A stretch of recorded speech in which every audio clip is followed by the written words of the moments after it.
Hello, everybody. It is Wednesday, March the 19th, 2025. A couple of years ago, we did a show with one of America's most entertaining and I think unusual essayists, Dan Brookes. He had a piece back then in the Financial Times about about how social media has fully, in his language, weaponized morality. Of course, he uses that word weaponized ironically. He suggests that what has changed for a whole generation of college-educated people is that they've learned to frame basically everything in moral terms. That was 2 years ago. Fast forward, though, to March of 2025, and Dan has another intriguing piece, this time in the New York Times, about how generative AI complements the MAGA style. And I think one thing one might say about the MAGA style is that nothing is moral. Dan is joining us from his home in Missoula, Montana. Dan, is that fair in terms of contrasting your 2022 essay in the Financial Times with the recent, I thought, particularly insightful one in the Times, that the MAGA style doesn't have morality? Morality is absolutely absent. I think it is a reaction against the perceived moralism of a lot of other aspects of American politics. From my perspective, at root, the MAGA style is an anti-moral style, and that's a little different from an amoral style. I think there's a more gleeful flaunting of morality, and that becomes like a different way of relating to it as opposed to totally ignoring it. That's being very kind, Dan, but maybe you want to be kind. You're suggesting that it's an almost surreal or anarchic response to the high morality of the coastal elites. I do think that's an element of it. Yeah. And I think that's also, you're right. It is wishful thinking to some degree on my part, because I don't want to believe that a large swath of the electorate has like suddenly outed themselves as, for lack of a better term, assholes. But I do think that otherwise decent And that's a people. nice term, I think, to describe some of these. Yeah. I think there's a whole spectrum, and we can get more or less political in how we define people we don't like. But I think that in the same way that if the population density of grasshoppers gets high enough, they turn into locusts and they behave differently. I think there are conditions that will turn ordinary people into assholes. And the Trump's political career has created those conditions in a lot of places. As we speak, the Israelis are continuing to bomb Gaza, kill lots of people. Very controversial. Your piece in the Times focuses on Trump's bizarre AI-generated video about Gaza. What does that video, which you suggest somehow captures what you call the MAGA style, which I think is a very good term. I think you should trademark that one, Dan. I'll give it a shot. I think so. Trump Gaza, as the video is known, was produced via generative AI. The prompts that created it were fed by two Israeli video producers who live and work in Los Angeles. And they circulated it between themselves and like in a small circle of friends, and somehow it got out and went viral on conservative social media. I hadn't actually read that much about it. So it wasn't designed as a big Trump mimetic video. It just sort of went viral.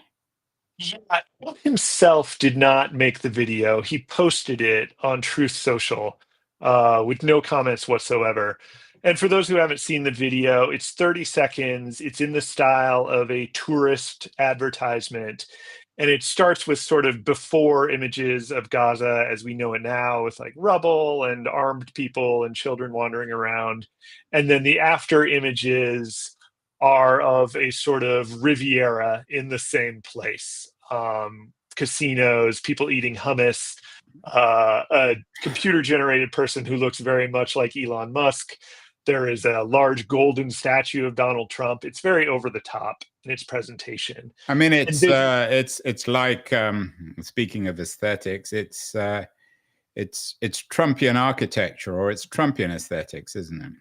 very much so. Gold leaf everything. And in addition to the sort of obviously excessive elements, for example, the Mylar balloons in the shape of the president's head, or the like Turkmenbashi style giant golden statue, there are also like more subtle elements that are just the interior decorating aesthetic of the Trump hotels, that sort of thing.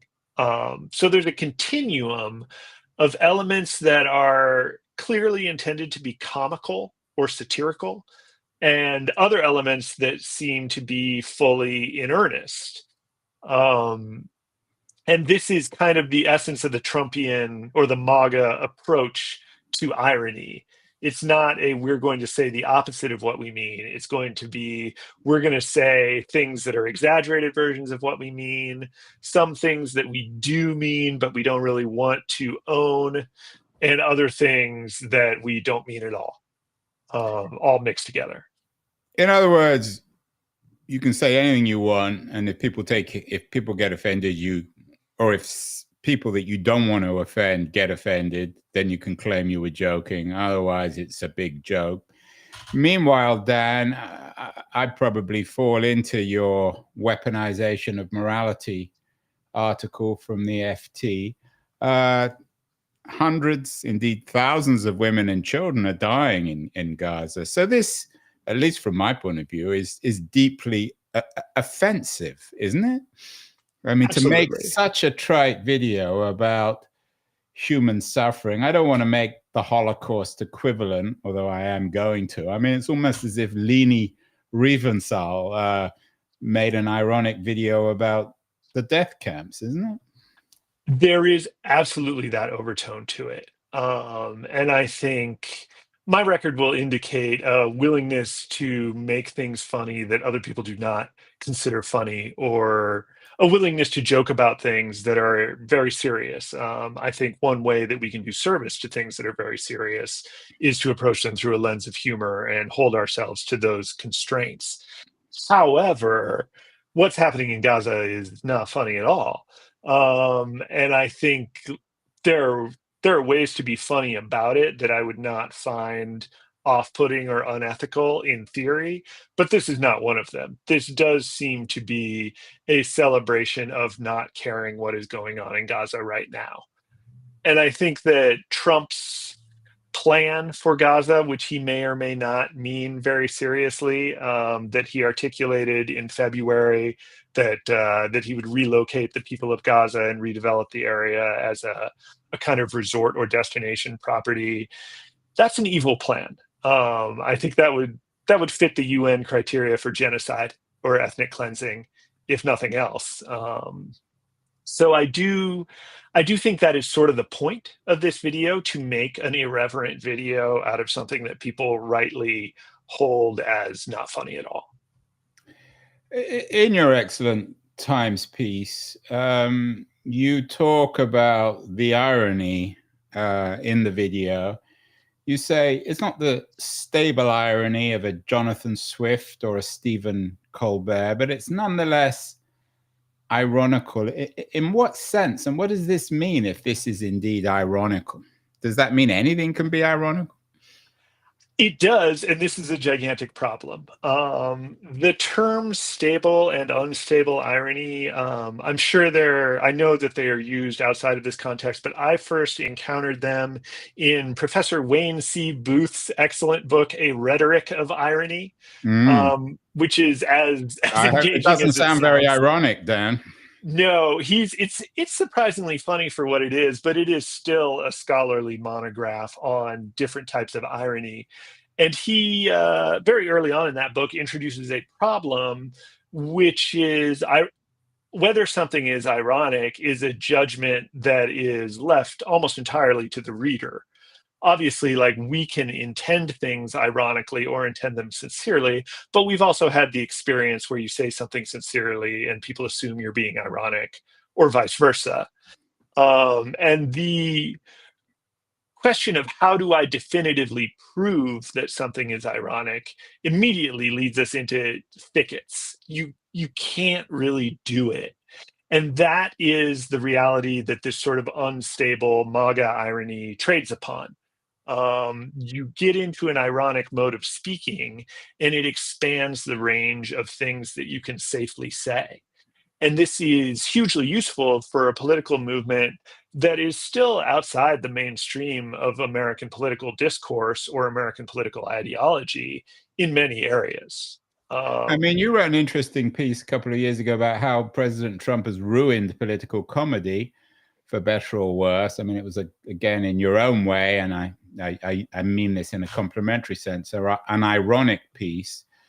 But to what extent is comedy now been, and you, I know you've done a lot of writing and thinking on comedy, as well as being comedy has been dragged into this quagmire. I mean, in the piece you just had in the Times about the MAGA style, you write about Doge and Musk. Musk tries to be funny, and the more offensive things he says or does, he falls back on humor. What is the role of, I mean, do we call it bad humor or distasteful behavior dressed up as humor? How do we even begin to think about this? There are a lot of humor adjacent phenomena that many people will either pass off as humor or misinterpret as humor or both. The classic example of this is just references. The social media and online humor is very dependent on references, and often just recognizing what someone is talking about will create a mini version of what feels similar to how we respond to a joke that's actually funny. So Elon Musk dressing up as the meme version of Elon Musk and saying things like, I am become meme, which is itself a meme, like it's a reference to the Oppenheimer quote. Um, these things are not what I would call jokes exactly, because you can't identify a setup and a punchline, or like any theory of humor that we might use to describe jokes, like, doesn't really describe what's going on there.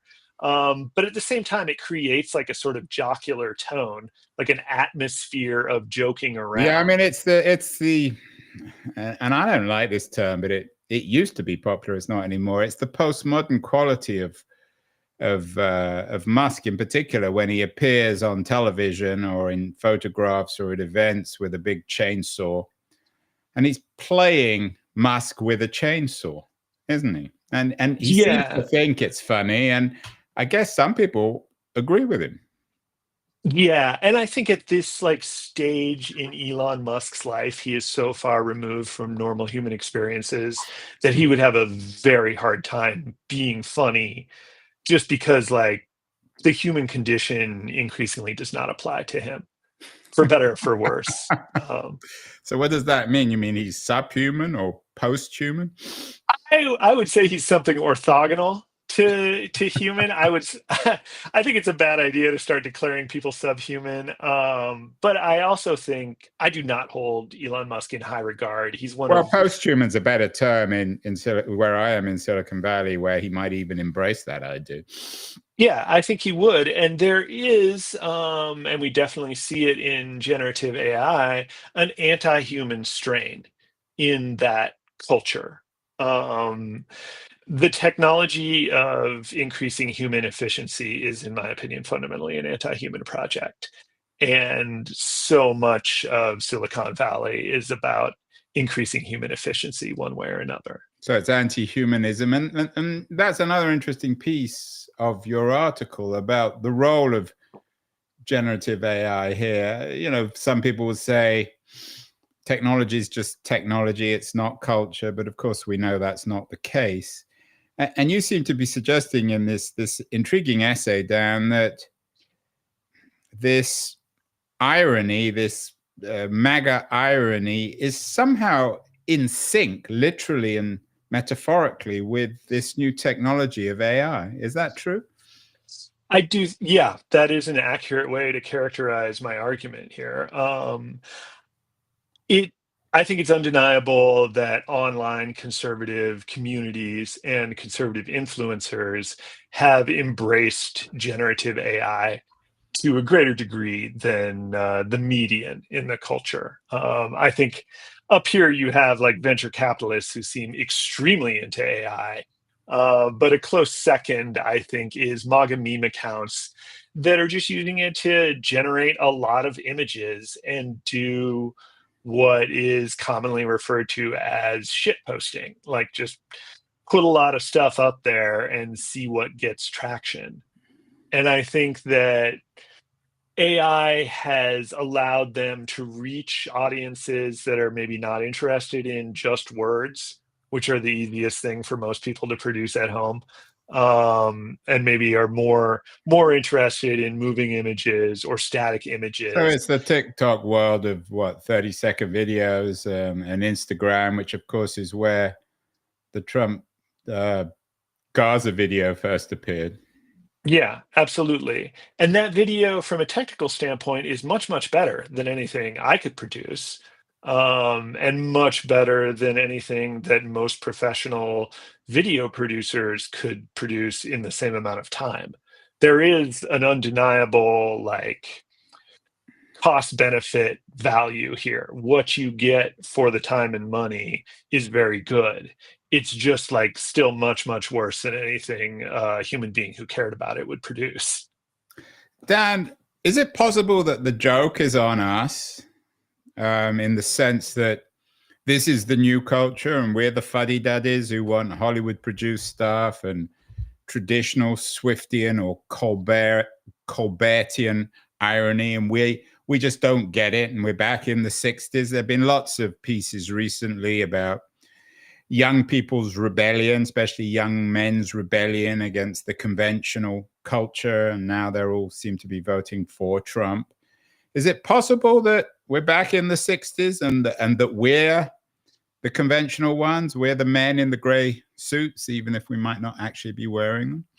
I think that's entirely possible, and you always have to consider that. One of my favorite quotes from antiquity is, "Our fathers, viler than our grandfathers, begat us even viler, and we bring forth a generation more degenerate still." And that was something that Horace said shortly after the death of Christ. So people have long been saying that, yeah, everything is getting worse, and the future generation reflects some sort of like overall degradation in the median human condition. And I think A you good message. always, It's a good pre-Easter message, Dan. yeah, exactly. You always want to be on the lookout for that attitude because it is a known cognitive illusion, and it gets more convincing as you get older. However, only an idiot would argue that every culture is exactly as good as the culture that came before or after it. And like there's somehow like a constant equivalent level of human culture that persists through all times and places. History furnishes us with evidence of things getting worse, even as it furnishes us with evidence of old people not getting it. So I think some of it is a seismic cultural shift, but I also think the individual absolutely has a right to say, like, one culture is better than another, or the independent films of the late 90s and early 2000s are better than the Marvel films Well, of the I don't mid mean it teens. better. I mean a rebellion against convention. Is there anything, maybe I didn't quite put it in the right words originally, is there anything rebellious about this?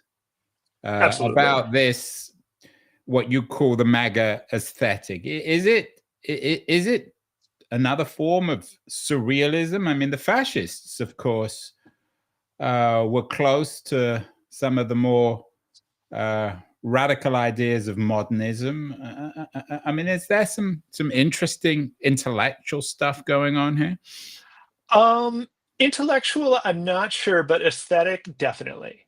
I I do not support the MAGA political movement because I disagree with it ideologically.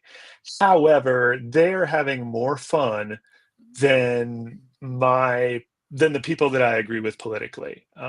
There But is that's no not doubt. hard in the age of Schumer and Biden Exactly. and Kamala Harris, who never had much fun in the first place. Yeah, and the PJ O'Rourke wrote that famous joke in the 80s. A Republican will tell you that you shouldn't make jokes about the handicapped, and a Democrat will tell you that you can't. And he captured a difference there, right? There is something super fun and cool about just not caring about who you hurt and being like kind of gleefully wicked or evil. That is a fundamentally American value. We love an anti-hero. And I think a big part of the appeal of Trump is that he appeared and shattered this political system that a lot of people were dissatisfied with. I think the problem with Trump is that he replaced it with something worse, or is in the process of replacing it with something worse. But Yeah, and the as you know, there's the fantasy and the suffering and the humor, and I think some of his critics would argue, perhaps even hope, that the reality is coming to the fantasy, and that it's all very well to celebrate the murder of tens of thousands of people in Gaza, but as the American economy begins to collapse because of this bizarre behavior, then people will begin to understand that it's not just a joke. Yeah, I agree. I think that for a lot of Americans, Gaza is the news, but the price of eggs and the future of their job, those are the events of their lives. And there's a big difference in how seriously people take those things. I mean, what about the ontological reality? One of the other headlines today is that Chief Justice Roberts, one of the few remaining grown-ups in America, rebuked Trump and the GOP rhetoric about impeaching judges. He was being serious. There was no irony there. No doubt Trump will either attack Roberts as a left-wing lunatic or ignore him or claim that he was only joking. What happens to the grown-ups, the few grown-ups left in the room like Chief Justice Roberts in America in 2025, Dan? I think that is a hugely vexing question. One, I think this particular development, the White House possibly ignoring a court order with regard to deportation to El Salvador of those Venezuelans, and the sort of parallel story of Mahmoud Khalil, which Mm. also seems to be a potentially extrajudicial deportation. I think that is setting up a conflict of powers within the US federal government that is not easily resolved. And I don't have the expertise. I don't cover politics for good But my reason. question is, can or how does somebody like Chief Justice Roberts force Trump or the MAGA movement to actually come back down to earth and have, or can they force them to come back down to earth and have conversations which we used to take for granted about politics, built on fact and reality? I think that the the fact-based era in politics may not be coming back soon and may have been an illusion in the past. I think Louis Menand wrote a really good article for the New Yorker circa 2003 about what predicted people's voting patterns in presidential elections. And political scientists found that the variable that correlates most strongly is annual rainfall. People are making their political decisions based on a lot less like news and facts and coherent ideology than many of us assume, I think. I think they're doing it on associations and vibes. And this is an area in which MAGA has a real advantage because there are large demographics that understand that people like them vote Republican, even though those demographics do not benefit from Republican rule. And how much is Um, this connected, Dan, with broader cultural developments. You do lots of interesting writing for the Times. You wrote about, I have to admit, I haven't heard this band, Maneskin as the last rock band, the end of the rock and roll age, and then about professional wrestling stranger star. How much of what's happening in politics with MAGA is reflected in a broader cultural context?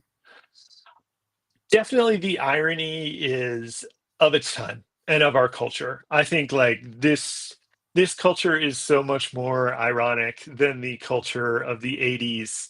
I think you really see it take off in the mid 90s. Like that's when you start seeing commercials where like a cool guy comes out and he's like, I'm doing this stupid commercial for Nike and it's fake. And this became sort of the official position of what I'm going to call institutional communication in American culture was opposition to institutions. And this is the way we talk now in the mainstream, is this sort of ironized, isn't all of our culture and society kind of bullshit attitude. And that resonates with people. I do it myself. I think it can be a cynical approach, and I think we want to watch out for it. I think there are real values that we share, and like some of them we should affirm because they're in danger. But there's no question that we are sort of steeped in an irony now where the worst thing you can be is cringe or overly sincere. Maybe that's why no one watches my show. You wrote an interesting piece in The Guardian a couple of years ago about the idea of selling out, which was very much of a 90s idea built with bands like Nirvana and grunge. Are you suggesting that we're still, in a peculiar sense, living in a kind of hyper 90s, or a 90s which has sort of eaten itself in a bizarre way? I think I was about to say I think we're living in a post 90s era, which may be the most fatuous thing I've ever said. The 90s are definitely in the past at this time. But I do maybe think it's the 2090s rather than the 1990s. Yeah, there is a bit of a 2090s thing going on. One major difference, I think, so I spent the 90s very committed to punk rock. And I was very suspicious of major label bands and like the major label music system more generally, and pop music in particular. And I think pop music has totally won at this point. There is critical consensus that pop music is good. And I think some of it is like, definitely critics should have been considering certain pop music more deeply in the past, because some of it was very good and got ignored because critics were focused on rock or like rap, like harder rap or whatever. But I also think like more and more music is getting concentrated in mega stars, and the idea that having a smaller audience and doing something weird is a good in and of itself has definitely become less popular. I don't think people believe that as much anymore, if at all.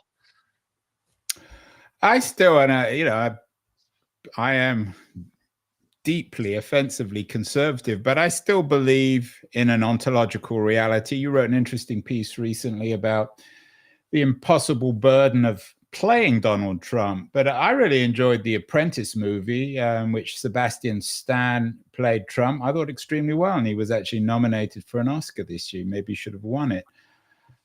I mean, does conventional narrative still work? I mean, why is it an impossible burden to play Trump? Stan did a good job. I think in this case, it's really hard to play him for laughs. I think, but who wants? I mean, this is who wants to? I mean, aren't we in a post-humor world, at least when it comes to Trump?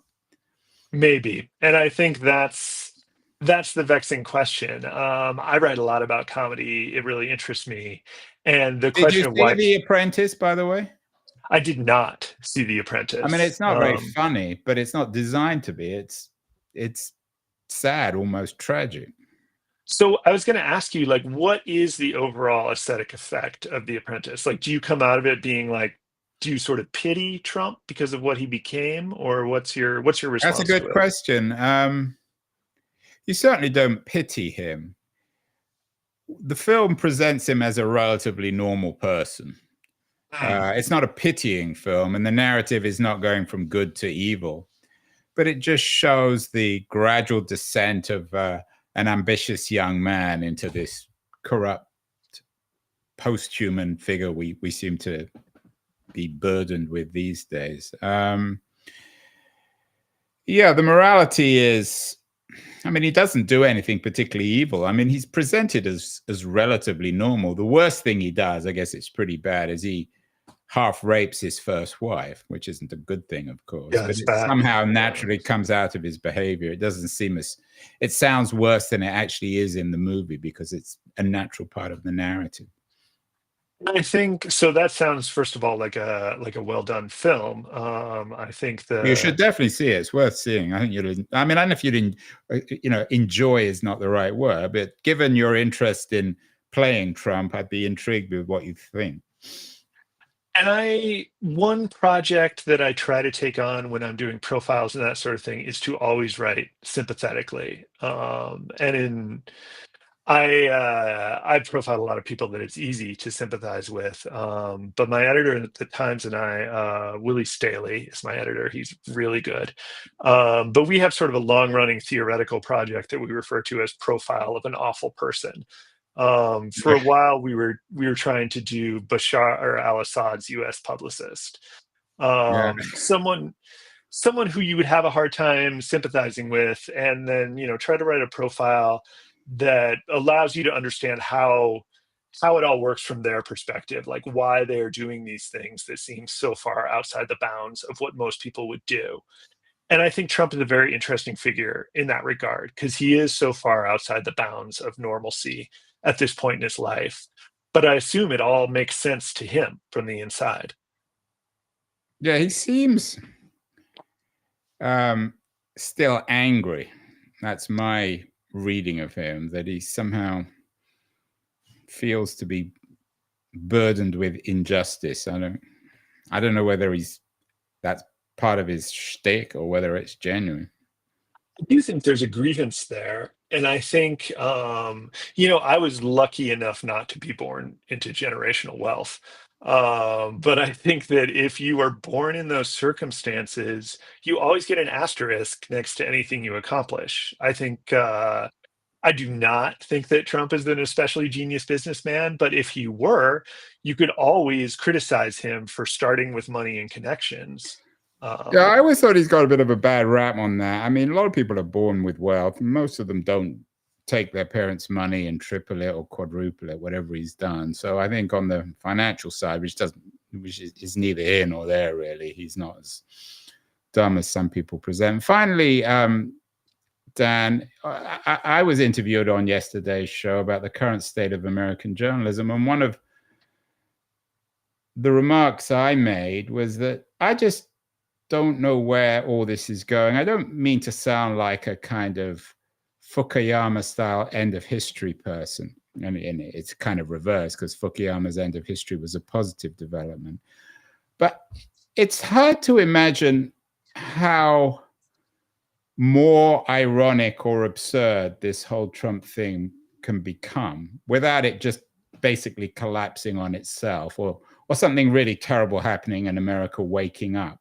Am I wrong? Can this become even more absurd, even more sort of MAGA ironic? I don't think you're wrong. My experience has taught me that life can always get a little bit weirder, but I think there is a theoretical limit. In the same way, if 100% of your statements are ironic and you never make a sincere statement, then you have defeated language and it becomes useless to you.